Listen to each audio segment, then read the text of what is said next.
আমরা তিন ভাই তিন ভাগে কোরবানি দেই। এক ভাইয়ের অবস্থা ভালো, তাই সে বেশিরভাগ টাকা দেয়, আর আমরা অল্প কিছু পরিমাণ শরিক হই। তাহলে কি আমাদের কোরবানি আদায় হবে কিনা? এটা একটা গুরুত্বপূর্ণ প্রশ্ন। কোরবানি দেওয়ার ক্ষেত্রে বিশেষ করে যখন ভাই ব্রাদাররা মিলে কোরবানি দেন, তখন এরকম পরিস্থিতি তৈরি হয়। একটা গরুর দাম ধরেন 70,000 টাকা। তো এক ভাই, তার উপার্জন অনেক কম, সেজন্য সে 5,000 টাকা দিচ্ছে, আর বাকি টাকা যেটা আছে সেটা হয়তো বাকি ভাইরা দিচ্ছে। কোরবানি হবে কিনা? উত্তর হলো, কারণ কোরবানি হবে না। কোরবানিতে যে কোনো একটা পূর্ণ অংশ নিতে হবে। 7 ভাগের একটা পরিপূর্ণ অংশ, 7 ভাগের 1 ভাগ, 7 ভাগের 2 ভাগ, 3 ভাগ, 4 ভাগ, সর্বনিম্ন 1 ভাগ নিতে হবে। ভগ্নাংশ নেওয়া যাবে না, অর্থাৎ 1 ভাগেরও অর্ধেক নেওয়া যাবে না।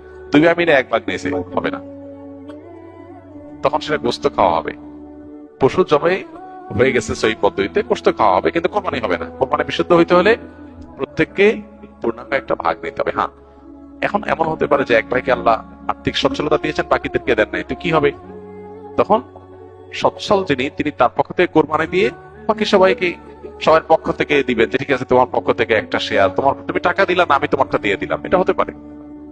অথবা আরেকটা হতে পারে যে ঠিক আছে, তুমি অল্প টাকা কামাই করছো, মাত্র 5,000 টাকা আছে, তুমি টাকা না দিলে তোমার কাছে ভালো লাগতেছে না, তুমি টাকা দিলে তোমার কাছে খুশি হবে, তো সেক্ষেত্রে 5,000 টাকা তুমি আমাকে দিয়ে দাও।